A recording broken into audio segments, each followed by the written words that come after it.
मैं चाहता हूँ आप लोगों को इंस्पायर करो और अगले 1 साल में या अगले 5 साल 10 साल में हम वो women participation across the table थोड़ा ज़्यादा देखें। कोई सहमत हो या ना हो, ये मेरा मानना है कि ये दुनिया, पूरी की पूरी दुनिया इज डिजाइंड फॉर मेन। तो आई थिंक ये बदलाव लाना जरूरी है इन द बोर्ड रूम, और हर बोर्ड रूम की कहानी है ये, सिर्फ एक किसी बोर्ड रूम की नहीं।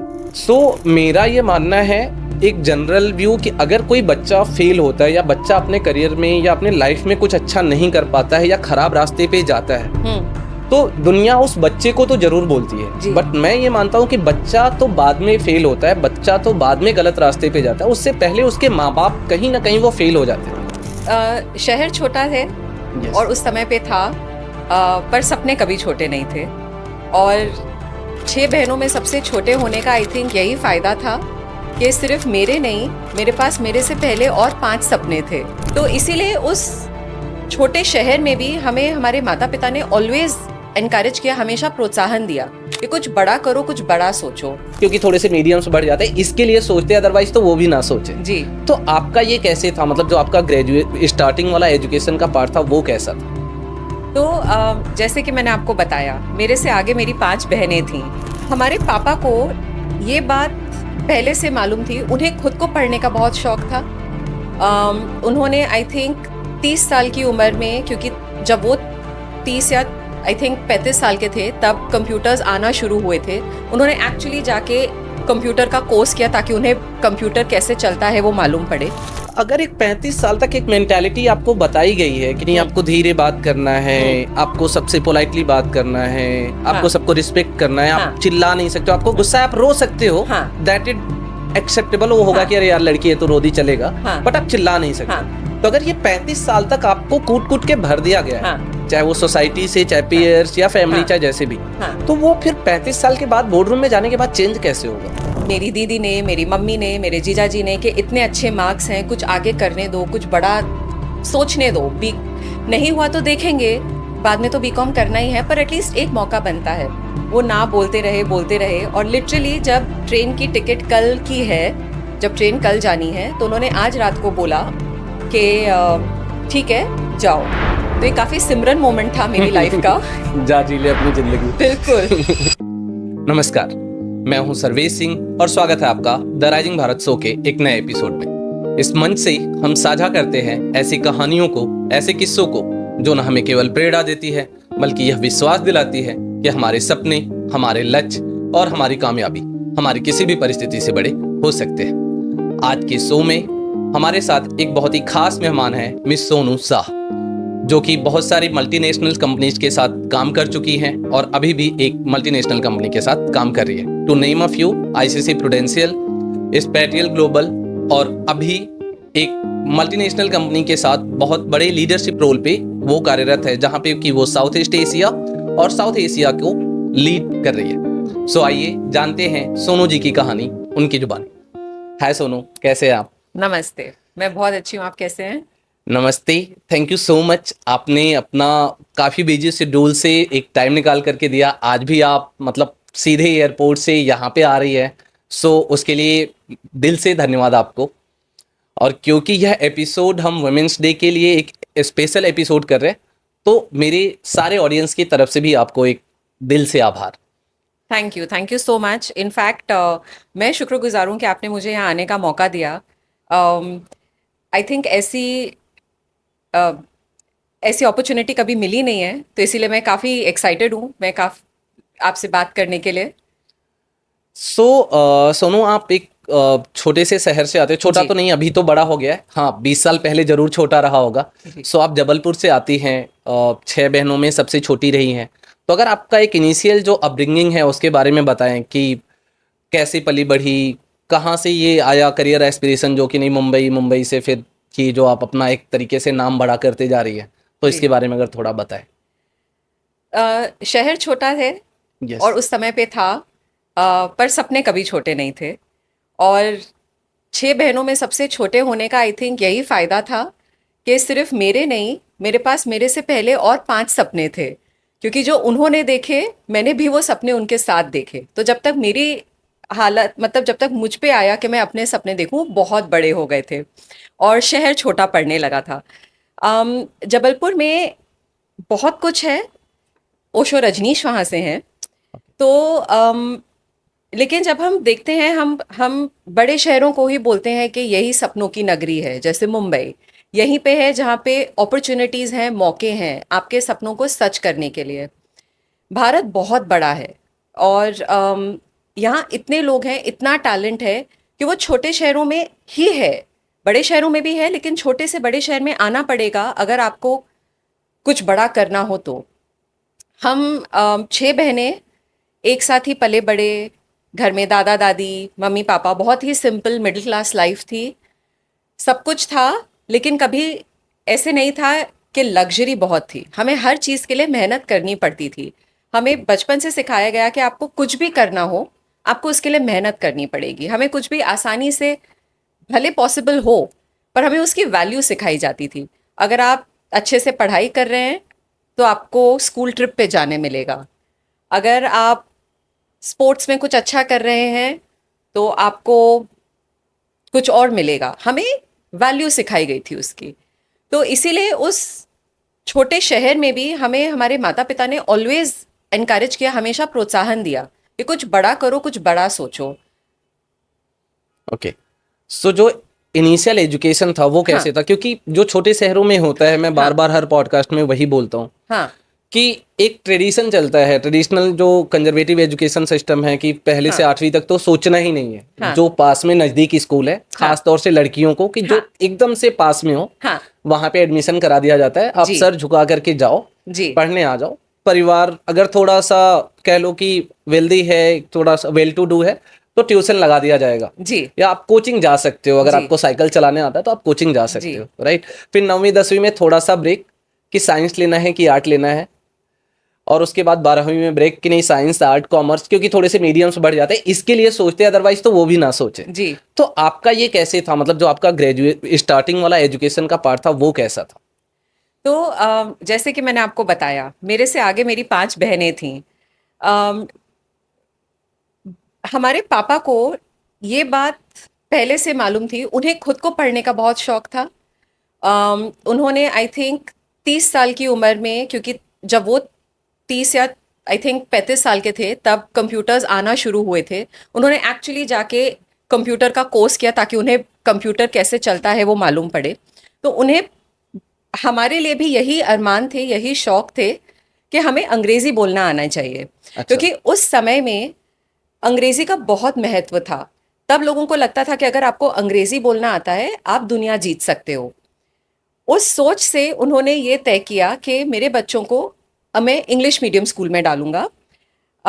हालांकि वहाँ सबकी इच्छा यही थी, मेरे दादा दादी, हमारे आस पड़ोसी, कि बच्चे हिंदी मीडियम स्कूल में जाएं, इंग्लिश मीडियम स्कूल में जाएं, कोई फ़र्क नहीं पड़ता, घर के नज़दीक ये स्कूल है तो इसी स्कूल में भेज दीजिए, भले वो इंग्लिश मीडियम हो या हिंदी मीडियम हो, जैसे आप कह रहे थे।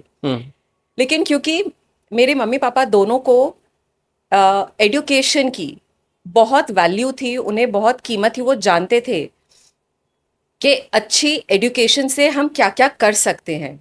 तो उन्होंने तय किया कि हम सब इंग्लिश मीडियम स्कूल में जाएंगे। और आज भी मैं बहुत बहुत शुक्रगुजार हूँ उस डिसीजन के लिए, क्योंकि आई थिंक उससे हमारी लाइफ काफ़ी बदली। उस इंग्लिश मीडियम स्कूल में जाने से हमने वो बाय द वे वो ऑल गर्ल्स स्कूल था।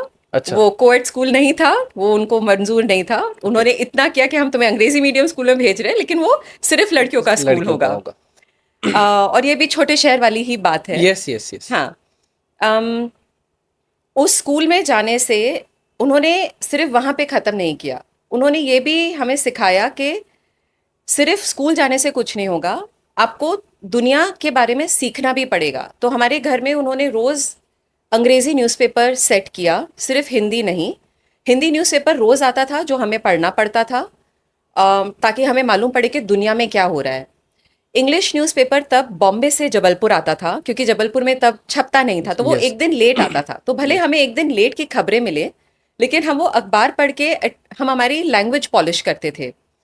जब तक मेरी 10वीं कक्षा का बोर्ड एग्ज़ाम नहीं ख़त्म हुआ, हमारे घर में केबल नहीं लगा था। अच्छा। तो उन्होंने उन्होंने एक माहौल ऐसा बनाया था कि हम बहुत सीरियसली पढ़ाई करें, हम अपने आप पे ध्यान दें, और हम कभी भी ऐसा ना महसूस करें कि हमें कुछ आता नहीं है या हम कुछ कर नहीं सकते। उन्होंने हमेशा ही यही ट्राई किया बचपन से लेकर बड़े होने तक कि हमारी बेटियां बहुत इंडिपेंडेंट हो, हमारी बेटियों को जो आना चाहिए आज की दुनिया में सर्वाइव करने के लिए, उन्हें वो आना चाहिए। उन्होंने हमारे लिए बड़े सपने देखे कि हमने जो किया है, मेरी मम्मी एक हाउसवाइफ है, उन्होंने कहा कि आपको घर का तो सारा काम आएगा ही, लेकिन आप अपने पैरों पे भी खड़े रहोगे, कि आप आगे चल के सिर्फ घर नहीं, आप बाहर भी संभालोगे। तो आई थिंक वो, क्योंकि घर का माहौल वैसा था, तो हम सब उसमें ही बड़े हुए हैं। सो अगर ये देखा जाए, या जो आपने अभी तक की जो अपनी इनिशियल जो अपब्रिंगिंग बताई, उसमें अगर देखा जाए तो क्रक्स निकल के आता है कि आपके पेरेंट्स ने, जो आप जी। जहाँ पे भी आज हो या जो भी आप सोच पाई एक ग्रेजुएशन के बाद, या जो भी आपने करियर में डिसीजन लिए, या वहाँ पहुँचने के पीछे या वो डिसीजन के पीछे जो आपका इनिशियल अपब्रिंगिंग था, खास तौर से जो आपके माता पिता थे, जी। उनकी देन है। जी बिल्कुल। सो मेरा ये मानना है, एक जनरल व्यू, कि अगर कोई बच्चा फेल होता है या बच्चा अपने करियर में या अपने लाइफ में कुछ अच्छा नहीं कर पाता है या खराब रास्ते पे जाता है, हम्म। तो दुनिया उस बच्चे को तो जरूर बोलती है, जी। बट मैं ये मानता हूं कि बच्चा तो बाद में फेल होता है, बच्चा तो बाद में गलत रास्ते पे जाता है, उससे पहले उसके माँ बाप कहीं ना कहीं वो फेल हो जाते हैं, चाहे उनके पास वो जानकारी ना हो। अब जो 8वीं में बच्चा पढ़ रहा है या 6ठी में पढ़ रहा है या 10वीं में पढ़ रहा है, उसको तो दुनियादारी की समझ नहीं है, उसको बिल्कुल। तो खुश रहना है। वो स्कूल बंक करके भी खुश होने में उसको खुशी मिल सकती है, स्कूल में अच्छे मार्क्स ला के भी खुश हो सकता है, वो क्रिकेट खेल के भी खुश हो सकता है, 2 घंटे एक्स्ट्रा पढ़ाई करके भी खुश हो सकता है। It's just up to the parents कि वो उसको उस टाइम की खुशी के बदले फ्यूचर का भी खुशी दिखाएं, कि बेटे या जो भी बेटी है, कि अगर आप ये वाले रास्ते पे चलते हो, यहाँ पे आप खुशी तलाश करते हो, कि आप पढ़ाई करके अगर खुश होते हो, तो आपका फ्यूचर भी सिक्योर होगा, आने वाली जनरेशन भी सिक्योर होगी। बिल्कुल। सो ये वाले पे मैं मतलब चाहता हूँ कि पेरेंट्स को थोड़ा ज़्यादा काम करना चाहिए, ज़्यादा ध्यान देना चाहिए। दूसरा जो आपने बोला, उसी पे मेरा एक लास्ट, मतलब पिछले पॉडकास्ट में एक फीमेल ही आई हुई थी, तो उन्होंने ये बोला था कि जो भी माँ बाप अपने बच्चों को, और ख़ास तौर से बेटियों को, अगर सही से नहीं पढ़ाई करा रहे या उनको इंडिपेंडेंट बनाने की नहीं सोच रहे, तो वो उनके भविष्य में चाहे अनचाहे एक खड्डा खोद रहे हैं, बिल्कुल। जिसमें कि वो आज नहीं तो कल गिर सकती है। बिल्कुल। बच भी सकते हैं, बट गिरने के चांसेस ज़्यादा है। बिल्कुल, मैं सहमत हूँ। सो वही था कि क्योंकि आपने बोला कि आपके माँ बाप ने, और वो सुन के अच्छा लगता है, हर कोई जो भी सुनेगा ना, वो उसको अच्छा लगेगा कि यार माँ बाप इतने जागरूक थे, तो बेटी इतना काबिल होके इतना आगे बढ़ चुकी। बट क्या हम सब वो जब पेरेंट्स बनते उसी टाइम ये चीज़ ध्यान में रखे कि नहीं, हमें अपने बच्चे को ये सारी चीज़ें बतानी है कि नहीं, आप जब बड़े हो रहे हो तो आपको फ्यूचर में ये सारी जिम्मेदारियां, वो चाहे बताओ चाहे नहीं बताओ, आनी तो सबको है। बिल्कुल। तो उसके लिए तैयारी तो आज से माँ बाप को करानी चाहिए जी। बच्चों के। जी। तो उसके लिए तो लिटरली बहुत ही ट्रेमेंडस जॉब जो आपने बोला आपके पेरेंट्स ने किया हुआ जी। है। सो सबको एक सीख मिलती है, जो भी दर्शक है मेरे, उनको एक सीख मिलती है कि उनको कैसे माँ बाप बनना चाहिए, या फ्यूचर में बन रहे या जो हैं उनको कैसे अपने बच्चों को आगे बढ़ने की एक शिक्षा देनी चाहिए। जी। सो आपका जो इनिशियल एजुकेशन था वो तो एमपी में हो गया, उसके बाद फिर जब आपने बोला कि सपने, भले शहर छोटा था लेकिन सपने बड़े थे, जी। और उन सपनों की उड़ान को अगर पूरा करना था तो वो शहर छोटा ही पड़ रहा था, तो जी। बड़े शहर तो आना था। जी। तो जब बड़े शहर आए तो मतलब उसके पहले क्या कुछ था चैलेंजेस, घर पे कन्विंस करना कि नहीं मुझे बिल्कुल। जाना है? बिल्कुल। तो मैं सबसे छोटी हूँ, तो ऑब्वियसली मेरे पापा की मैं फेवरेट हूँ और वो मेरे फेवरेट हैं, ओ, तो इसीलिए। और तब तक मेरी 3 बड़ी बहनों की शादी हो चुकी थी, तो पापा को ऑलरेडी ऐसे लग रहा था कि घर खाली हो रहा है। तो उनके लिए काफ़ी मुश्किल था। तो उस वक़्त ट्रेन चलती थी, उस वक़्त ऑफ कोर्स एयरलाइन तो इतनी कॉमन नहीं थी। तो मेरी दीदी और मेरे जीजा जी बम्बई से जबलपुर आए हुए थे गर्मियों की छुट्टी के लिए। ये मेरी 12वीं क्लास की परीक्षा के बाद है, हमारे रिजल्ट्स आ गए थे, और इतनी पढ़ाई की थी तो रिजल्ट्स ठीक ठाक ही आ गए थे। आज के बच्चों के जैसे 99% तो नहीं थे, पर उस ज़माने के 90% थे। तो जबलपुर में 2 ही 3 ऑप्शंस थे, क्योंकि कॉलेजेस भी उतनी ही थी, कोर्सेज भी उतने ही थे। तो आप बीकॉम करिए या कोई प्रोफेशनल कोर्स करिए जैसे सीए या लॉ। मुझे लॉ का बहुत बहुत शौक था, मुझे लॉयर बनना था, लेकिन क्योंकि मेरे पापा को वो पसंद नहीं था, तो इसीलिए मेरे पास जीएलसी का फॉर्म भी था, जो उस वक्त इंडिया की नंबर 1 कॉलेज थी, लेकिन मैंने वो फॉर्म भी नहीं भरा।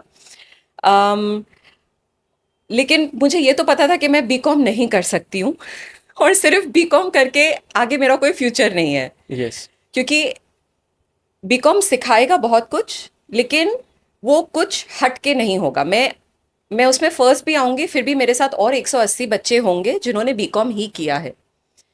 अम, तो इसीलिए हम लोगों ने काफ़ी पटाया, मेरी दीदी ने, मेरी मम्मी ने, मेरे जीजा जी ने, कि इतने अच्छे मार्क्स हैं, कुछ आगे करने दो, कुछ बड़ा सोचने दो। बी नहीं हुआ तो देखेंगे, बाद में तो बीकॉम करना ही है, पर एटलीस्ट एक मौका बनता है। वो ना बोलते रहे और लिटरली जब ट्रेन की टिकट कल की है, जब ट्रेन कल जानी है, तो उन्होंने आज रात को बोला कि ठीक है जाओ।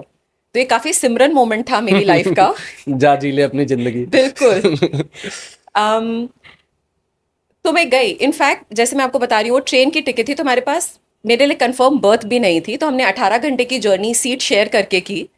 पर ठीक है, उसके बाद, पर वो तो फिल्मी कहानी की शुरुआत थी। फिर Yes. यहाँ आके उस वक्त मुंबई यूनिवर्सिटी ने कुछ नए कोर्सेज लॉन्च किए थे, क्योंकि उन्हें भी महसूस हो रहा था कि बीए बीकॉम ये सब बहुत स्टैंडर्ड कोर्सेज हैं और लोगों को कुछ नए प्रोफेशनल कोर्सेज की ज़रूरत है, जो उन्हें आज की बदलती हुई दुनिया के लिए कुछ सिखा सकें, ताकि वो ग्रेजुएशन ख़त्म करते ही साथ कुछ नौकरी कर सकें। ओके। उनमें से एक कोर्स था bachelor of mass media. Okay. Mass media बहुत बड़ा है। मास मीडिया में कैमरा के आगे बहुत चीज़ें हैं, कैमरा के पीछे बहुत चीज़ें हैं। न्यूज़पेपर भी मास मीडिया है, Yes. रेडियो भी मास मीडिया है, इंटरनेट भी मास मीडिया है। प्रिंट मीडिया भी अगर देखा जाए। सब Yes. कुछ मास मीडिया है। अम, तो ये कोर्स में मुझे काफ़ी इंटरेस्ट आया, और इसके लिए एक अलग, आपके 12वीं के मार्क्स के अलावा एक अलग टेस्ट भी था, ओके। और इसका काफ़ी अलग तरीके से एडमिशन होता था। पहले जो नॉर्मल कोर्सेज होते थे, बीए बीकॉम जैसे कोर्सेज, उनके एडमिशन के लिए सिर्फ आपकी 12वीं की मार्कशीट और कॉलेज का फॉर्म। इस कोर्स के लिए आपकी 12वीं की मार्कशीट, एक अलग से एग्ज़ाम, उसके अलावा एक ग्रुप डिस्कशन, जहां आप 5-6 बच्चे आपके साथ बैठे हैं जिनको ये कोर्स करना है। आप सबसे लोग, एक आपको कुछ टॉपिक दिया जाएगा, आप उस पर बात करिए, आपके विचार सुने जाएंगे, वहाँ पे कोई बैठा है जो आपको जज कर रहा है। उसके बाद एक पर्सनल इंटरव्यू भी था। इतने प्रोसेसेस के बाद इस कोर्स का एडमिशन था, तो वो एडमिशन मुझे मिला SIS कॉलेज में, सायन में जो है। ओके। और हम इस कोर्स का सेकंड बैच थे, हमारे आगे सिर्फ एक बैच और था। तो हमें पता भी नहीं था कि ये कोर्स के बच्चे आगे जाके करते क्या हैं, क्योंकि कोई ग्रेजुएट भी नहीं हुआ था तब तक। तो ये काफ़ी बड़ी रिस्क थी, पर जिस तरह से हमने सोचा, मतलब मेरी फैमिली और मैंने, कि ये एक मौका है। अब ये मौके में रिस्क तो है, क्योंकि हमें पता नहीं है कि आगे क्या होगा, लेकिन ये ऐसी रिस्क है, ये ऐसा मौका है कि अगर अच्छा हुआ तो ये बहुत ही अच्छा होगा। तो इसीलिए हमने ये रिस्क लिया कि मौका आया है हाथ में, तो हम इसे छोड़ नहीं सकते। तो एडमिशन मिला, और इसमें भी एक फिल्मी कहानी है। जब इन्होंने कॉलेज में लिस्ट लगाई, तो हम जब नाम देखने गए वो लिस्ट में, तो हम तो, लिस्ट ऊपर से नीचे शुरू होती है, हम तो नीचे नाम देख रहे थे, कुछ नहीं था, तो हम आ गए वापस के नहीं है। तो मेरी बहन ने बोला नहीं नहीं एक बार और देख लेते हैं। वो गई वापस देखने, फिर उन्होंने देखा, तभी भी नाम नहीं था। मैंने कहा चलो छोड़ो, नहीं हुआ। हम निकल ही रहे थे, पर कहा चलो एक बार और देख लेते हैं। तब हम पलटे और फिर हमने कहा ऊपर भी देख ही लेते हैं।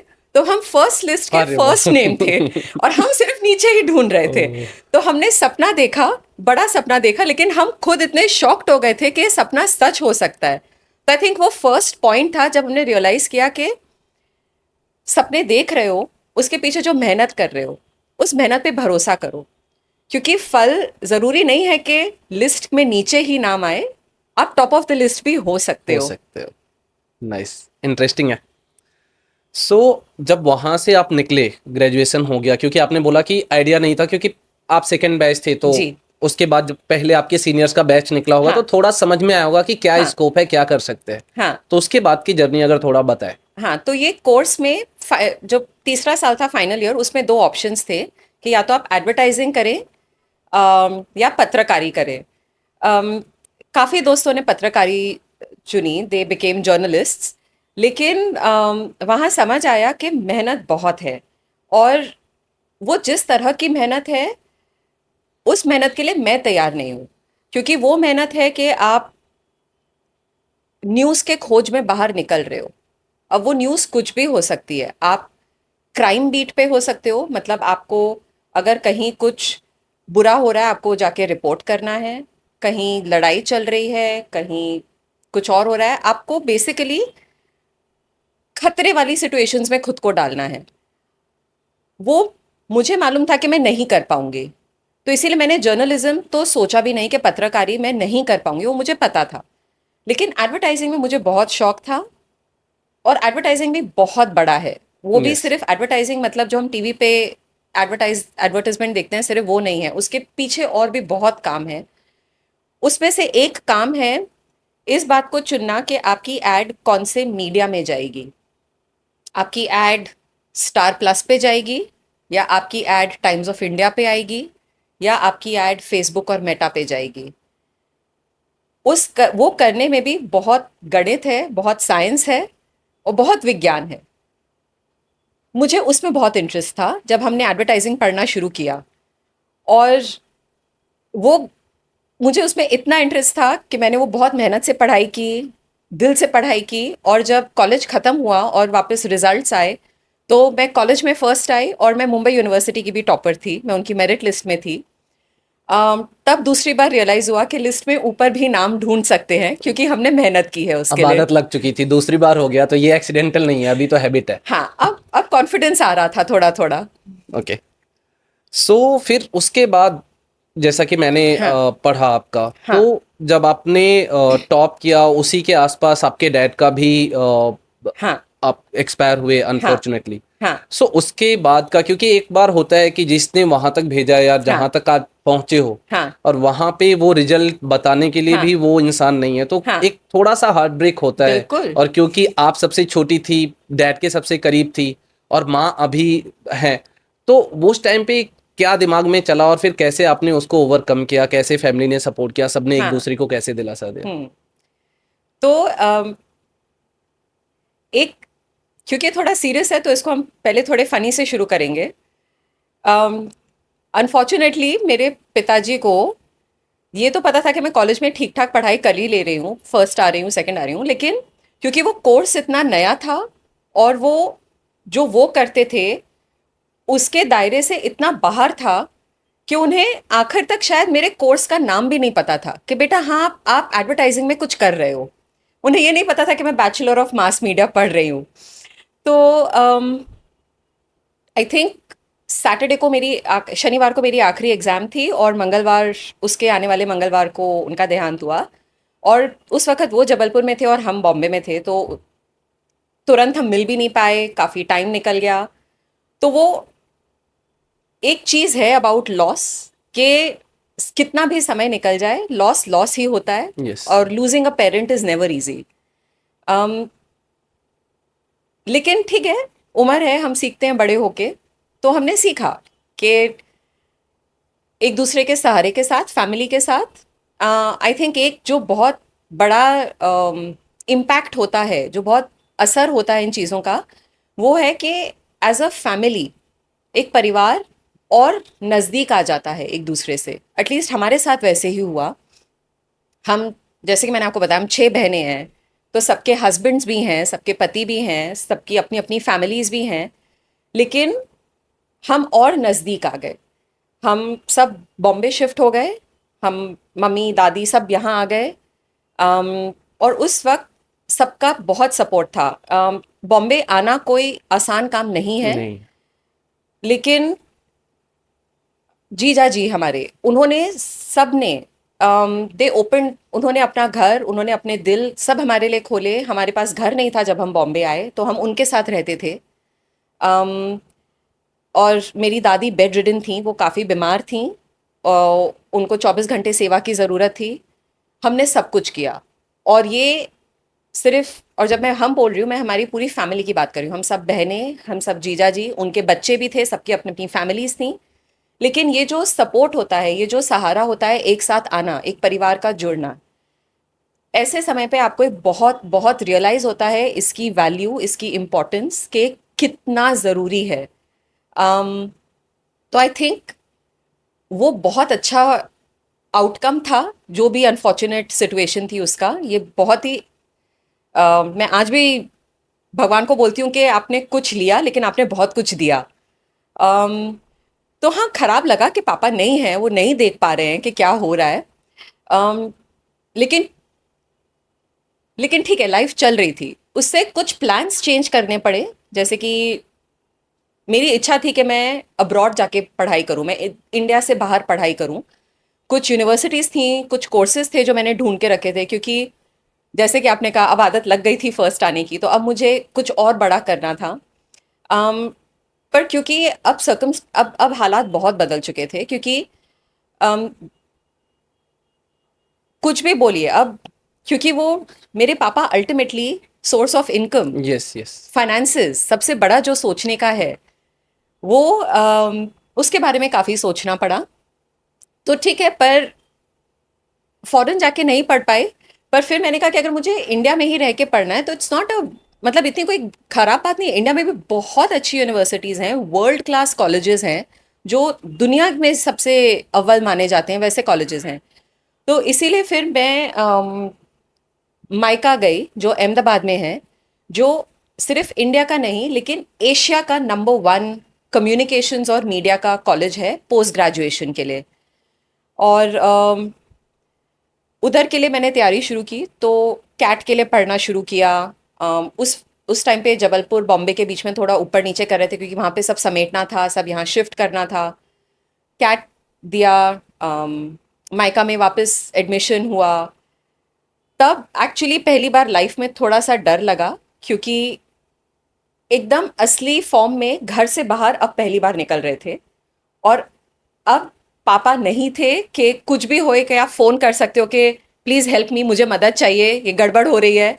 अब वो नहीं था। हम्म। तो तब थोड़ा सा डर लगा, पर परिवार का साथ था तो वो भी हो गया। ओके। सो माइका से निकलने के बाद जी। कैंपस प्लेसमेंट हो ही गया होगा। हाँ आईसीआईसीआई पहली कंपनी थी। हाँ, कैंपस प्लेसमेंट में क्योंकि सब कुछ बहुत नया था, तो मम्मी की सिर्फ एक कंडीशन थी कि जो भी जॉब करोगी वो बॉम्बे में करोगी। ओके। बहुत हो गया बाहर रहना, अब साथ में रहोगी, क्योंकि उन्हें भी चिंता हो रही थी। उन्हें भी आई थिंक खुद से ज़्यादा जो आजू बाजू का प्रेशर होता है कि अरे अब तो बेटी नौकरी करेगी, अब तो इंडिपेंडेंट हो जाएगी, आपकी बात नहीं सुनेगी, और जो हम बोलते हैं हाथ से निकल जाएगी। तो मेरी मेरी मम्मी को ऐसी कोई चिंता नहीं थी, लेकिन सब बोलते हैं वो तो उन्हें समाज सुनना है तो तो पड़ेगा। यस यस हाँ, यस। उन्हें सुनना पड़ेगा। हालांकि ये मैं ज़रूर बोलूँगी कि मेरी मेरी मम्मी, उन्होंने सबको बहुत अच्छे से हैंडल किया। उन्होंने कभी ऐसे नहीं बोला कि मेरी बेटी हाथ से निकल जाएगी। इनफैक्ट अगर कोई उनको ये बोलता था तो बोलती थी कि नहीं, मुझे मेरी बेटी पे भरोसा है, आप चिंता मत करो, वो कुछ बड़ा ही करेगी। तो उन्होंने बहुत बहुत सपोर्ट किया। आईसीआईसीआई प्रूडेंशियल कैंपस प्लेसमेंट था, और वहाँ पे मैं मार्केटिंग टीम में ज्वाइन हुई। आईसीआईसीआई प्रूडेंशियल उस टाइम पे, सो जो लाइफ इंश्योरेंस और जो जीवन बीमा का इंडस्ट्री था, उसमें एलआईसी सबसे बड़ा था, पर वो गवर्नमेंट का था। यस। आईसीआईसीआई प्रूडेंशियल प्राइवेट था। उनका उन्हें ये इच्छा थी, वो number one private insurance company थी, और उनको ये था कि हमें एलआईसी के टक्कर का बनना है। ओके। तो उनके भी बहुत बड़े ख्वाब थे, और वहाँ पे बहुत कुछ सीखा कि जब आप सेकंड नंबर पे होते हो और सेकंड से जब आपको पहले पे जाना होता है, आप ज़्यादा मेहनत करते हो, क्योंकि Yes. जो पहले पे हो तो वहाँ ऑलरेडी है। वो तो बैठा है। हाँ, तो वो बहुत सीखा कि छोटी छोटी चीज़ें आप उनको बड़ा कैसे बनाओ, कम पैसे में ज़्यादा कैसे करो। और ये क्योंकि पहला जॉब था, अभी तक के आप स्कूल में थे, कॉलेज में थे, तो वो काफ़ी सेफ जगहें होती हैं। वहाँ पे आपको कोई आप पे चिल्लाता नहीं है। आप पे आपको काम देके अगर किसी आपसे कुछ नहीं बना तो आपको कोई स्कूल में आपको सिर्फ डांट पड़ती है, सिर्फ पनिशमेंट मिलता है, सिर्फ सज़ा मिलती है कि बाहर खड़े हो जाओ क्लास के। जॉब में ऐसे नहीं होता है। जॉब में अगर आप कुछ नहीं कर पा रहे हैं, उसको हैंडल करने के अलग अलग तरीके हैं। अगर वो काम नहीं हो रहा है तो वो बहुत बहुत तकलीफ का काम है, आपको समझ आ जाती है वो, और आपको वहाँ सीखने मिलता है। आप जाके बोलें, आप मदद मांगे, या आप खुद बैठे रहें और काम हो ही ना, वो नहीं चलेगा। अगर आपसे नहीं हो रहा है तो आपको मदद मांगनी पड़ेगी। ये वहाँ पे सीखा। मैं उसको बोलता हूँ कि if you are stuck somewhere just raise your hands. बिल्कुल। कहीं पे जाओ, किसी से मांगो, बट काम तो करना पड़ेगा, उसको काम। लेके बैठने से नहीं होगा। बिल्कुल। सो उसके बाद फिर आपने करियर चेंज किया। आईसीआईसीआई से निकलने के बाद हाँ। आपने स्पेटियल ज्वाइन किया, जो कि हाँ। आज डेलॉयट का पार्ट है, हाँ। And then Warner Brothers. हाँ। सो ये ऑर्गेनाइजेशन में मतलब जब आईसीआईसीआई से क्या लर्निंग, फिर हाँ। वहाँ से जब आप मूव किए तो क्या ट्रांजिशन वो इजी था? जी। क्योंकि बहुत सारे लोग बोलते हैं कि लॉयल रहो, एक कंपनी में रहो, वहीं पे ग्रो करो। जी। और वही दूसरी तरफ आता है कि नहीं, अगर आपको ग्रो करना है, सीखना है, तो डिफरेंट प्लेसेज पे जाओ, एक्सप्लोर करो, और देन आप लर्न करो और ग्रो करो। जी। अम आपने एक सवाल में आई थिंक 4 सवाल पूछे हैं। तो मैं एक एक करके बताती हूँ। अम, और मैं आपका आखिरी क्वेश्चन सबसे पहले आंसर करूंगी। आपका आखिरी सवाल था कि अगर ग्रो करना हो तो जनरली ये माना जाता है कि आपको एक से जगह दूसरी जगह से तीसरी जगह जाना पड़ता है। अ, ये सही भी है, लेकिन मेरी मेरी जर्नी के हिसाब से, जो अभी तक के मैंने सीखा है उसके हिसाब से, ये ज़रूरी नहीं भी है। मैं पिछले 13 साल से एक ही जगह पर हूँ, अम, जो कि टर्नर है। टर्नर के काफ़ी खुद के रूप बदले हैं, मर्जर हुआ है, एक्विजिशन हुआ है, दूसरी कंपनीज आई हैं, और आज फाइनली कंपनी का नाम वार्नर ब्रदर्स डिस्कवरी है। जब मैंने कंपनी में काम शुरू किया, मैंने रिसर्च और इनसाइट्स टीम ज्वाइन की। ये कंपनी का बिजनेस है टीवी चैनल चलाना, तो लोगों को टीवी पे क्या देखना है वो मेरा काम था पता लगाना। तो उसके लिए हम लोगों से जाके बात करते थे, कुछ डेटा आता था, हम वो देखते थे। तो बेसिकली लोग क्या सोच रहे हैं और उन्हें क्या चाहिए, ये मेरा फोकस है और ये मेरा इंटरेस्ट है। इसमें मुझे बहुत मज़ा आता है जानने में, लोगों को देखने में, सुनने में, कि वो क्या सोच रहे हैं, क्यों सोच रहे हैं, और इससे बिजनेस हम कैसे कर सकते हैं और आगे। ये कुछ समय करने के बाद वही चीज़ को हम दूसरे वे में अप्लाई करेंगे। तो मैंने अंदर कंपनी में ही दूसरा रोल लिया, जो कि ग्रोथ थी, क्योंकि मैं जो कर रही हूँ वो मैं बहुत अच्छे से कर रही हूँ, लेकिन उसके बाद एक लेवल आता है जब आपको लगता है कि अब कुछ नया करना है, कुछ अलग करना है। ये जो आप ग्रोथ बोल रहे हैं कि आगे कैसे बढ़े, मैंने एक दूसरा रोल लिया। वो रोल भी किया 6 साल तक, और फिर लगा कि ठीक है अब कुछ और वापस नया करते हैं। तो उसी कंपनी में अलग अलग अलग चीज़ें करके मुझे वो ग्रोथ मिली, मैं वो आगे बढ़ पाई। ऑल्सो इसमें एक चीज़ है कि ये कंपनी में इतना स्कोप था, क्योंकि ये एमएनसी है, यस। कि मुझे अलग अलग मौके और अलग अलग चीज़ें करने का चांस मिला, मौका मिला। यही मैं ICICI प्रूडेंशियल पे नहीं कर पाई, क्योंकि वो कंपनी का दायरा ही इतना सीमित है। अगर शायद वहाँ पे इतनी अपॉर्चुनिटीज़ होती कि आज ये किया, 2 साल बाद कुछ और किया, 3 साल बाद कुछ और किया, आई एम श्योर वहाँ भी मौके होंगे, पर वो मेरे इंटरेस्ट के थे कि नहीं, इसीलिए वहाँ नहीं हो पाया। स्पेशल एक्सेस में भी वैसा ही था, क्योंकि जो हम कर रहे थे वो कंसल्टिंग थी। हम बिजनेस और अच्छे से कैसे करना है वो बताते थे लोगों को। अलग अलग बिजनेसेस आए, कभी पेप्सी था, कभी कोई और था, सब कुछ देखने का मौका मिला, लेकिन वही कर रहे हैं। तो आई थिंक ये जो ग्रोथ वाला क्वेश्चन है, कि ग्रोथ आपको आगे बढ़ना है तो आप वहीं उसी कंपनी में लॉयल्टी के साथ बढ़ो या अलग अलग कंपनीज में जाओ, आई थिंक वो फर्क पड़ेगा कि आपकी कंपनी का स्कोप कितना है। जनरली एमएनसीज का स्कोप थोड़ा ज़्यादा बड़ा होता है लोकल कंपनीज से, क्योंकि एक एमएनसी में और कुछ नहीं तो 4 अलग देश हैं जहाँ पे वो काम कर रहे हैं। तो अगर आप सिर्फ भारत नहीं, आप भारत के आजू बाजू के देश भी देख रहे हैं। जैसे सबसे पहला चेंज जो मैंने वार्नर में किया, वो भारत के अलावा मैंने पाकिस्तान और नेपाल और बांग्लादेश और मालदीव्स और श्रीलंका, इनका डेटा भी देखना शुरू किया, क्योंकि वो हमसे जुड़े हुए हैं। उसके आगे बढ़े तो साउथ ईस्ट एशिया का डेटा देखना शुरू किया, उसके आगे बढ़े तो चाइना का डेटा देखना शुरू किया, क्योंकि वो कंपनी में उतना बढ़ने का स्कोप है।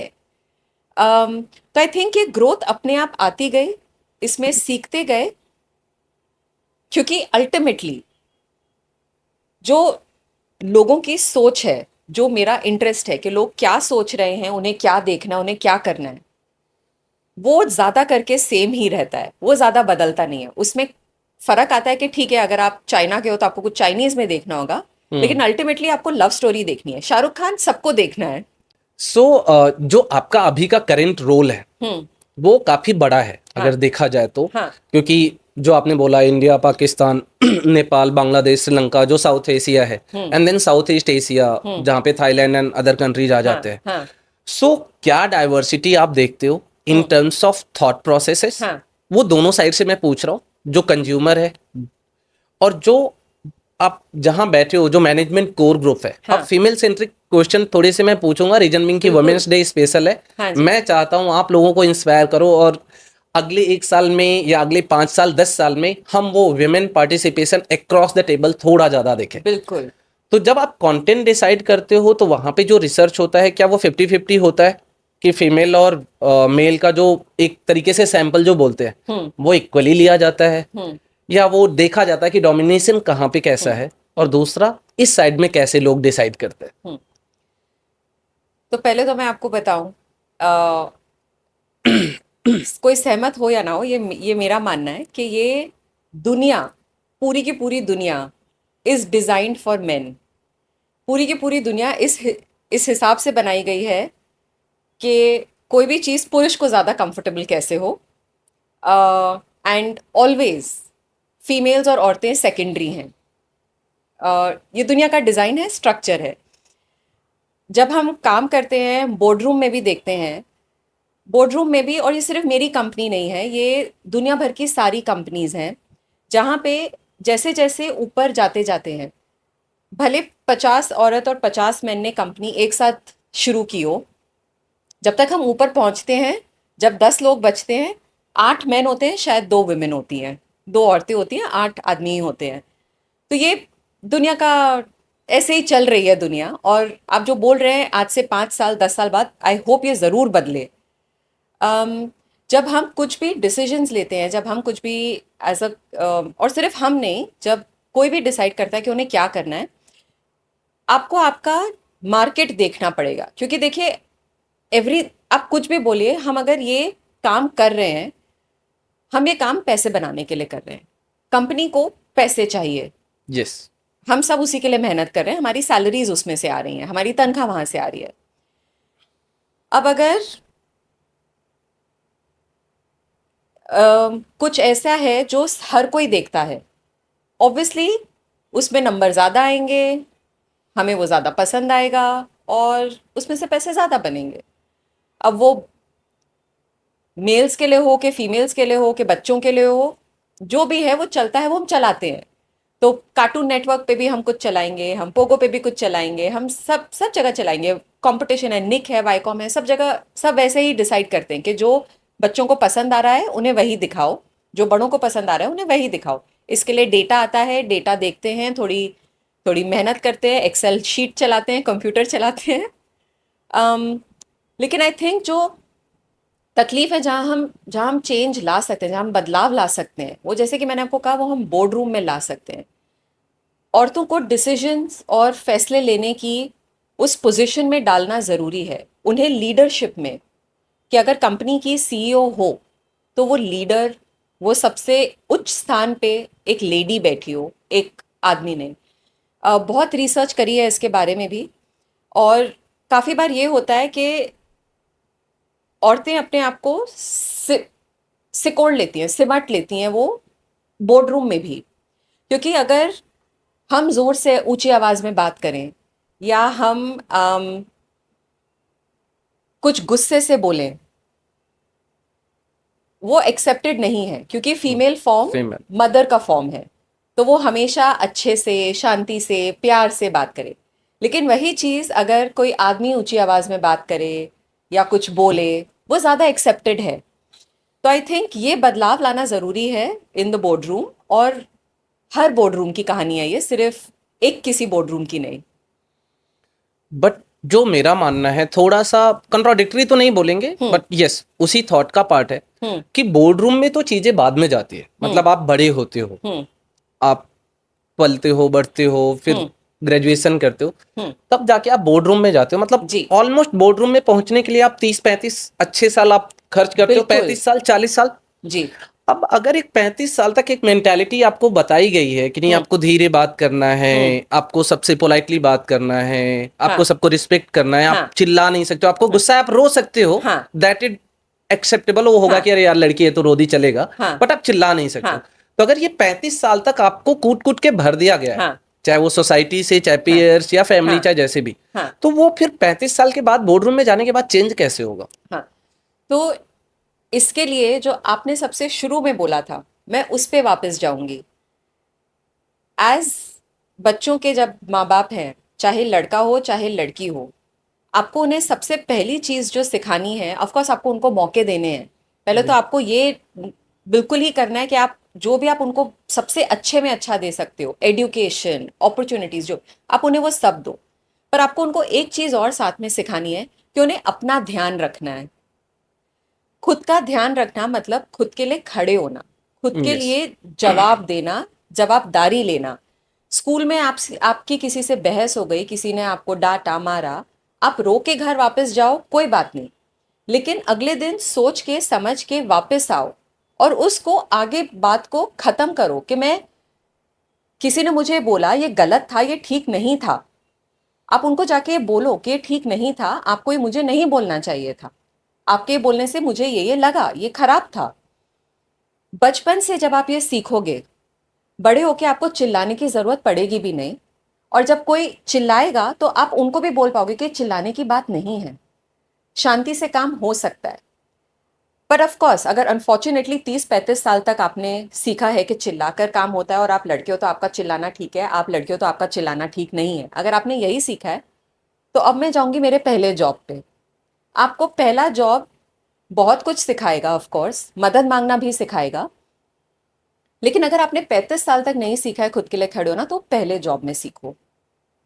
जरूर सीखो कि खुद के लिए कैसे खड़े होना है। आप खुद भी सीख रहे हो बहुत सी चीजें, आप काम करना सीख रहे हो, आपके बहुत सीनियर्स हैं जो आपको सिखा सकते हैं काम, वो तो आप सीखो ही। लेकिन लोगों के साथ कैसे उठना बैठना है, अगर, जैसे कि मैंने कहा, जब जॉब शुरू करते हैं तब लड़के लड़की उतने ही होते हैं। लेकिन आप ये भी देखो कि वो खुद को कैसे कंडक्ट कर रहे हैं, वो किस तरह से बात कर रहे हैं। जरूरी नहीं कि आप भी सामने चिल्लाओ, लेकिन आप दबो मत। कोई यस। अगर आप पे चिल्ला रहा है तो दैट इज नॉट ओके, और वो पहले दिन से ही आप बहुत क्लियर रखो उस बात को। खुद के लिए खड़े होना बहुत बहुत जरूरी है, चाहे आप 30 साल के हो, या आप 3 साल के हो, या आप 60 साल के, ऑफिस में, घर में, कहीं भी। दूसरा एक तो है कि जो आपने बोला कि नहीं, वो आपको अपने लिए खड़े होना पड़ेगा, और वो इनकलकेट कहाँ से होगा, वो पेरेंट्स को करना पड़ेगा। क्योंकि पहले 5 साल में अगर उसका माइंडसेट ही ऐसा हो गया है कि भाई को पहले चीजें होंगी, भाई यहाँ पे जाएगा। क्योंकि मैं एक रील देख रहा था जो कि फनी वे में ही था, बट हुआ कि जब गाड़ी सीखने, साइकिल सीखने की बात हुई, तो हुआ कि नहीं, तू गिर जाएगी, तुझे चोट लग जाएगा, तू मत सीख, भाई को सीखने दे। जब गाड़ी चलाने की बात आई, तू मत सीख, तू गिर जाएगी, भाई को चलाने दे। और ये सारी चीजें धीरे धीरे वो दिमाग में भर दिया जाता है कि नहीं, ये काम तो मेरा है, ये काम मेरा नहीं है, ये बता दिया जाता है। या दूसरा था, एक विमेंस डे पे ही रील बना था, जहाँ पे था कि 10 लोगों को खड़ा कर दिया गया, मेल फीमेल सब थे, कि कितने डिसीजंस आप खुद से लेते हो। तो जहाँ पे घर के या बहुत सारे ऐसे फैमिली रिलेटेड थे, वहाँ पे तो मेल और फीमेल का पार्टिसिपेशन ऑलमोस्ट सेम था। बट जैसे ही थोड़े से क्रिटिकल डिसीजंस आए, खासतौर से फाइनेंसेज में, वहाँ पे फीमेल्स ऑलमोस्ट निल हो जाते हैं, वहाँ पे मेल ही रह जाते हैं। तो एक तो हो गया ये कि आप अपने लिए खड़े हो, खासतौर से वो पेरेंट्स करें। दूसरा जो मेरा मानना है कि जो पार्टिसिपेशन कम होता है, उसमें जो सबसे बड़ा अगर आप देखोगे, तो मुझे लगता है कि जो Tier 2 एंड बियॉन्ड वाले लोग हैं, मेल तो हमारी मजबूरी है कि भाई पैदा हुए हो, करना ही है नौकरी, वो घर पे कर लो या बाहर जाओ, जाना ही है। तो हमें तो कह लो धक्के खुद से मार लेते हैं हम लोग, या घर वाले मार देते हैं, या वो है प्रेशर है सर्वाइवल का कि आ जाते हैं। फीमेल को वो नहीं है, वो उस तरीके से बड़ा ही नहीं किया जाता उनको तो शादी के लिए बड़ा किया जाता है। करेक्ट। उनको पढ़ाया भी जाता है तो शादी के लिए कि पढ़ लेगी तो लड़का अच्छा मिल जाएगा, राइट। जी, मैं दहेज तो दे दूंगा, जो कि एक जो भी कह लो आप, बट तुझे पढ़ना पड़ेगा ताकि अच्छा लड़का मिल जाए, जी, अच्छा घर मिल जाए, जी, अच्छा खानदान मिल जाए। जी, कुछ लोग थोड़ा पढ़ा भी देते तो वो डिग्री भी नाम के लिए, कि जो आसपास के कॉलेजेस है वहां पे पढ़ा देते, जी, पढ़ लिया, शादी हो गई, बात खत्म हो गया। जी, तो वो वाला पार्टिसिपेशन इधर आता नहीं, जहाँ के शहरों पे थोड़ा पार्टिसिपेशन ज़्यादा है। अगर इन टर्म्स ऑफ परसेंटेज देखेंगे मुझे लगता है फार बेटर, जी क्योंकि यहाँ पे लड़की बड़ी होती है, क्योंकि बड़ा शहर है, सपने उसके पैदा होते ही बड़े हो गए होते हैं। हमें तो करना पड़ता है, सोचना पड़ता है, फिर वो 10 शहर क्रॉस करके आना है, 18 घंटे वाली जर्नी है। क्या वहां से कोई आने देगा? नहीं आने देगा। जी सो वो वाला पार्टिसिपेशन कम आता है। लोग या तो भेजते नहीं, भेज भी देते हैं तो बुला लेते कि हो गया, तुमने पढ़ाई कर लिया, जी मैंने तुम्हारा पढ़ाई वाला डिमांड पूरा कर दिया, लेकिन अब शादी करेंगे और तुमको घर जी बसाना है। जी सो अगर वो पार्टिसिपेशन बढ़ेगा तो मुझे लगता है कि जो एंट्री लेवल पे है वहां पार्टिसिपेशन बढ़ेगा। जब तक सप्लाई नहीं आएगा तो टॉप पे कैसे ही बढ़ोगे? वो बिल्कुल टॉप ऑफ द फनल वाली बात है कि जितना टॉप ऑफ द फनल होगा, अगर टिपिकल बिजनेस वाली भाषा में बोले, जी उतना फिर जाके वो बॉटम पे, जो बॉटम इन द सेंस बिल्कुल कि जो टॉप मैनेजमेंट पे है, वहां पे लोग बढ़ेंगे। बिल्कुल तो उसके लिए अगर आप कुछ है आपके पास जो टिप्स है, क्योंकि आप या उधर से निकल के आते हो, थोड़ा या रिलेट करते हो, हाँ हाँ अगर वहां के लिए कुछ मैसेज है, खास तौर से जो बच्चे हैं और उनके पेरेंट्स, मैं हम्म बार बार बोलता हूँ कि बच्चा नहीं फेल होता है, पहले पेरेंट फेल होता है, बच्चा बाद में फेल होता है। जी तो आप अगर मैसेज देना चाहें। तो ये मैसेज तो ऑब्वियसली पेरेंट्स के लिए ही है कि आपके बच्चे के लिए क्या बेस्ट है, ठीक है, आप डिसाइड करिए, लेकिन एक उम्र के बाद बच्चे को भी सोचने का मौका दीजिए और वो बचपन से उनमें आदत लगाइए कि वो सोचें। उनको बहुत, दुनिया बहुत बड़ी है, बहुत कुछ है करने को। अम, और बेटा बेटी का फर्क प्लीज बंद करिए, उसके जमाने गए। अब वो जमाना नहीं है। अम, हमारी प्रेसिडेंट एक वुमन है, बहुत अकम्पलिश्ड वुमन है। यस। हमारे पास बहुत लोग हैं जो जानते हैं कि बहुत कुछ कर सकती हैं लड़कियां, तो उन्हें करने दीजिए। और अगर आपको टेंशन है कि अरे शहर के बाहर गए या मुझे सिर्फ शादी की तैयारी करवानी है, तो वो आई थिंक वो सोच भी थोड़ी पुरानी है, उस सोच को भी बदलना पड़ेगा। पर ये पेरेंट्स से आएगा। मतलब बच्चे कर सकते हैं, लेकिन पेरेंट्स के सपोर्ट के साथ, उनके साथ जब पेरेंट्स की हामी हो उसमें, तो टॉप ऑफ द लिस्ट जा सकते हैं। यस। वरना डर ही रहेगा बॉटम ऑफ द लिस्ट या bottom not on the list का, यस। अगर अकेले ही सब कुछ करना पड़ा तो। अकेले ही सब कुछ करना पड़े या तो वो करने का मौका ही ना मिले, तो फिर या तो वो भूल ही जाओ कि आप या लिस्ट भी देखने जाओगे, क्योंकि या आप तो गए ही नहीं वहां पे। हाँ दूसरा, क्योंकि आपने काफी अच्छा आपका करियर रहा है और अभी आप एक तरीके से देखा जाए तो ऑलमोस्ट मोर देन 10 कंट्रीज को लीड कर रही हैं हाँ अपने जो रोल में है। हाँ सो क्या लगता है, मतलब की टू सक्सेस क्या है? क्योंकि एक लेवल तक तो फीमेल जाती हैं, हाँ सीनियर मैनेजर, हाँ एवीपी तक तो चली जाती हाँ है, क्योंकि वो एक तरीके से कह लो कि ट्रेडिशनल वे है कि 3 साल कंप्लीट किया, आपके केपीआई केआरए जो भी है वो मीट हो रहे हैं, आप जा रहे हो, वीपी तक भी जा रहे हो। हम्म बट अगर उसके बियॉन्ड जाना है, जो हम्म आपने बोला कि बोर्ड रूम तक जाना है, हम्म तो उसके लिए मंत्रा क्या है? एक तो हम्म है कि खुद में भरोसा कर ले, बट या वो खुद में आप तो भरोसा कर रहे हो, आसपास वालों को कैसे हाँ कन्विंस करते हो, आसपास वाले लोग आपको कैसे आगे ले जाने का सोचते हैं, हाँ उसके बारे में अगर आप कुछ बताए तो। हाँ तो पहले तो आई थिंक वो वाला टाइम नहीं रहा अब कि आपने 3 साल किया है ये काम तब आपको प्रमोशन मिल जाएगा।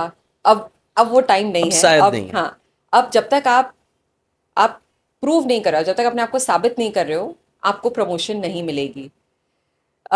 इसीलिए सबसे पहली चीज है जो, मतलब इसमें तो कोई डिस्कशन ही नहीं है कि आपका काम अव्वल होना चाहिए। जितना अच्छा आप कर सकते हो उससे और 10 गुना ज्यादा अच्छा होना चाहिए। जो आपकी जो आपका केआरए है, जो आपसे उम्मीद रखी जा रही है कि आप ये सब करोगे, आपको उतना तो करना ही पड़ेगा। अब उसके लिए अगर आपको सुबह 7:30 बजे उठ के मीटिंग के लिए बैठना पड़े जूम पे, या उसके लिए अगर आपको रात को 10 बजे कॉल करना पड़े, आपको उसकी तैयारी रखनी होगी। क्योंकि आप ये बोलें कि मैं ये करूंगी, मैं वो करूंगी, पर मैं ये सब नहीं करूंगी, वो नहीं चलेगा। क्योंकि डिमांड होती है। अब जैसे जो मैं कर रही हूँ, मेरी आधी से ज़्यादा टीम सिंगापुर में बैठी है। सिंगापुर हमसे 2.5 घंटा आगे है। जब यहाँ पे सुबह के 10 बज रहे हैं, वहाँ पे ऑलरेडी दोपहर के 12:30 बज चुके हैं, उनका आधा दिन खत्म हो गया है। तो अगर मैं उनको बोलूँ कि नहीं, मैं तो 10 बजे ही काम शुरू करती हूँ, हमारे पास सिर्फ आधा दिन है काम करने को, क्योंकि जब मेरे 3:30 बज रहे हैं दोपहर के, उनका तो 6 बज 6 गया है। बज गया। तो मतलब अगर हम सिर्फ 3 घंटा काम कर रहे हैं आउट ऑफ 8 घंटा, तो वो काम कैसे होगा? तो ठीक है, सुबह 7:30 बजे से हम काम शुरू करेंगे, वो आपको तैयारी रखनी पड़ेगी। पर मैं ये भी नहीं बोल रही हूँ कि फिर आप सब कुछ ही दे दो कि ठीक है मैं रात को 12 बजे भी करूँगी। आपको कहीं तो आपको वो देना भी पड़ेगा, लेना भी पड़ेगा कि ठीक है मैं सुबह 7:30 बजे शुरू करूँगी, लेकिन मैं रात को 12 बजे नहीं करूँगी।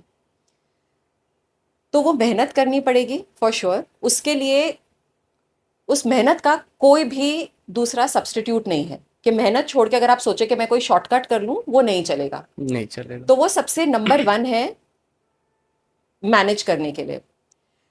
ये हुआ on the work side. But I think मेरे मेरे एक्सपीरियंस में जो ज़्यादा इम्पॉर्टेंट है और जिसने मुझे एक्चुअली ज़्यादा सहारा दिया है, ज़्यादा सपोर्ट दिया कि मैं इतना कुछ कर पाऊँ, वो है मेरा पर्सनल सिक्योरिटी। मेरे मेरे घर के लोग, मेरे हस्बैंड जो इतने सपोर्टिव हैं, इतने सपोर्टिव हैं कि मतलब आई थिंक मेरे मेरे सक्सेस में उन्हें खुशी ज़्यादा होती है और ये मुझे दिखता है। छोटी सी बात है, लेकिन आई थिंक मोस्ट लोग ये सोचते हैं कि ये घर का काम है, ये औरत ही करेगी, ये बाहर का काम है, ये मर्द ही करेगा। ऐसा नहीं है। हमारे घर में ऐसा बिल्कुल नहीं है। हमारे घर में हम दोनों सब कुछ करते हैं। और मैं इतना कुछ, अगर मैं सुबह 7:30 बजे कॉल पे बैठ रही हूँ तो ऑब्वियसली मैं खाना तो नहीं बना पाऊंगी, लेकिन मुझे उनका वो सपोर्ट है कि कोई बात नहीं, खाना ऐसे मैनेज हो जाएगा, इसका सोल्यूशन निकालते हैं, उसके लिए तुम अपना कॉल मत छोड़ो, हम कुक बुला लेंगे या हम कुछ और सपोर्ट कर लेंगे, हम बाहर से खाना मंगवा लेंगे। वो होता नहीं है, हम कुक मंगाते हैं, पर वो सपोर्ट सिस्टम क्रिएट करना बहुत ज़रूरी है पर्सनली। क्योंकि अगर आपसे ये उम्मीद रखी जा रही है कि आप ऑफिस में भी अपना अव्वल नंबर करोगे और अव्वल से 10 गुना ज़्यादा करोगे और आपको घर भी संभालना है, तो ये एक एक इंसान से नहीं हो नहीं सकता हो है। पाएगा। ये गलत उम्मीद है, ये उम्मीद ही रॉन्ग है। क्योंकि फिर जो मैं आपको बोल रही थी कि आपको खुद के लिए खड़े होना पड़ेगा, नहीं आप हो ही नहीं पाओगे, आप में ताकत ही नहीं होगी ये करने की। इसीलिए जो घर का सपोर्ट सिस्टम है, जो घर का वातावरण है, उसका इक्वल होना, उसका बराबरी वहां पे होना, वो बहुत ज़रूरी है। वो सपोर्ट और वो कोऑपरेशन, वो बहुत बहुत बहुत ज़रूरी है। सो एक तरीके से मैसेज जो है वो क्लियर है। पहला कि आपको खुद को वो अव्वल नंबर का एफर्ट डालना पड़ेगा। अव्वल नंबर का एफर्ट जाएगा तो रिजल्ट आएगा और वो दिखेगा। और उसके लिए फैमिली सपोर्ट बहुत जरूरी है, जो कि मैक्सिमम जगह पे वो जस्ट एक कंजर्वेटिव माइंडसेट या जो चला आ रहा है सदियों से कि नहीं ये तो काम लड़की का है कि खाना बनाना है तो टाइम पे तो तुमको खाना बनाना है एंड ऑल दोज थिंग्स, वो तो करना पड़ेगा। सो वो एक्सपेक्टेशन को रेदर देन कि थोप दो, उनको अगर सपोर्ट करके उनको साथ में लेकर चला जाए तो शायद से वो बोर्ड रूम पार्टिसिपेशन और ग्रोथ थोड़ा बढ़ सकता है, और वो जिसकी की बहुत ज़्यादा ज़रूरत है। क्योंकि वहाँ से जो सोच निकल करके आएगा, जो माँ अपने बच्चों का या जो फीमेल से हम सोचते हैं कि उसका जो एक ट्रीटमेंट जो आता है वो सोसाइटी के लिए वो थोड़ा प्यार भरा आता है, अगर वो बोर्ड रूम में ज़्यादा पार्टिसिपेशन होगा तो हम जैसे एम्प्लॉयज के लिए भी शायद से वो पर्क्स में और वर्क लाइफ बैलेंस वाला जो हम चर्चा करते हैं शायद वो थोड़ा सा बेहतर हो सकता है जी। सो आपका क्या मैसेज रहेगा एक तरीके से जो एस्पायरिंग वेमेन हैं, फीमेल हैं, चाहे वो ग्रेजुएशन कर रहे हैं या पढ़ाई कर रहे हैं, कि वो कैसे अपने करियर को आगे बढ़ा सकते हैं? सो ये ना एक स्टडी हुई थी, एक रिसर्च हुआ था, और एक नहीं बहुत सारे हुए हैं एक्चुअली, और दुनिया के अलग अलग देशों में हुए हैं। वहाँ पे उसका निष्कर्ष ये निकल के आया है कि अगर ये एक कोई जॉब है, उसके लिए आपको 10 चीज़ें आनी चाहिए। उन्होंने लिखा है कि ये 10 चीज़ें आपको आनी चाहिए। लड़के अगर उन्हें सिर्फ 7 चीज़ें भी आती हैं तो वो अप्लाई करेंगे उस जॉब के लिए, लेकिन लड़कियां अगर उन्हें 9.5 चीज़ें भी आती हैं तो भी वो अप्लाई नहीं करेंगी। और ये दुनिया के अलग अलग देशों में रिसर्च करके प्रूव हुआ है। मैं ये इसलिए बोल रही हूँ क्योंकि मैं चाहती हूँ, जो मैसेज मैं देना चाहती हूँ वो ये है कि लड़कियों को खुद पे भरोसा करना है। आपको अगर 9.5 चीजें भी आती हैं 10 में से, आप जाओ, आप एटलीस्ट कोशिश करो। आगे जो होना है वो होएगा, मिला कि नहीं मिला, लिस्ट में नाम आया कि नहीं आया, आपको ट्राई करना है। भले वो 9.5 चीजों पे ट्राई करो। उसी से रिलेटेड दूसरा मैसेज, भरोसा करो खुद पे, कॉन्फिडेंस। क्योंकि अगर आपको मालूम है कि जो आप कर रहे हो आप वो अच्छे से कर रहे हो, आप उसके बारे में बात करो, आप कॉन्फिडेंटली बोलो, डरो मत, सहमो मत। सामने वाले से तो कभी भी मत डरो, ठीक है, अंदर है डर तो दिखाओ मत, कॉन्फिडेंटली बात करो। 5 मिनट के बाद सब ठीक हो जाएगा। क्योंकि जब आप जो आप अच्छे से करते हो, जब आप उसके बारे में बात करोगे, आप अपने आप सही चीजें बोलोगे, आप अपने आप सही जवाब दोगे, और सामने वाले को भी समझ आ जाएगा कि हाँ, इसमें अक्ल है, she is capable of doing it, मैं इसे करवा सकता हूं, she is good for the job. मेहनत करो, और मेहनत दिखाने से डरो मत। खुद पे भरोसा करो। यस। एक फाइनल मैसेज अगर द राइजिंग भारत जो पॉडकास्ट है उसके हाँ। व्यूअर्स को आप देना चाहे तो। हाँ। लड़का हो या लड़की, मॉम हो या डैड, माता पिता, दादा दादी, एक बुक है शेरिल सैंडबर्ग की। उस बुक का नाम है लीन इन। अलग अलग भाषाओं में भी अवेलेबल है। लीन इन, शेरिल सैंडबर्ग। ये बुक जरूर पढ़िए, जो उसमें लिखा है उसमें से सीखिए, क्योंकि ये बुक बिल्कुल और बिल्कुल रिसर्च करी हुई है। इसमें जो भी उन्होंने बोला है वो कुछ भी मनगढ़ंत नहीं है। उन्होंने बताया है कि लड़कियां, उन्हें कैसे आगे बढ़ना है, उन्हें न सिर्फ कैसे नहीं, उन्हें क्यों आगे बढ़ना है। और लड़कियों को आगे बढ़ना सिर्फ लड़कियों के लिए नहीं है, जैसे आपने कहा, सोसाइटी के लिए है। यस। उस पे डेटा है कि क्यों जरूरी है। उन्हें एम्पायरिकली प्रूव किया है कि लड़कियां अगर पढ़ती हैं, आगे बढ़ती हैं, तो उससे सोसाइटी पे कितना अच्छा असर पड़ता है। तो प्लीज़ सब ये बुक पढ़ें, और उसमें से कुछ सीखें और उसे इम्प्लीमेंट करें, उसे अपनी रोज़ की ज़िंदगी में लाएं। मैंने कहीं पढ़ा था, मुझे वो कोट नहीं याद आ रहा है, उसी के साथ हम एंड करेंगे, कि अगर एक मेल पढ़ता है तो वो बस अपने परिवार को जागृत कर सकता है या उनका पालन पोषण कर सकता है, बट अगर एक फीमेल पढ़ती है तो वो शायद पूरे समाज को जागृत कर सकती है। तो जो वही है, मैसेज बेसिकली क्लियर है कि फीमेल जितना आगे बढ़ेंगी इस समाज में, मुझे लगता है अच्छाइयाँ उतना ज़्यादा आगे आएंगी। बिल्कुल। So thank you so much Sonu, आपका टाइम देने के लिए एक बार फिर से आपको धन्यवाद। Thank you for having me, it was a it's pleasure. All pleasure. Thank you. Thank you.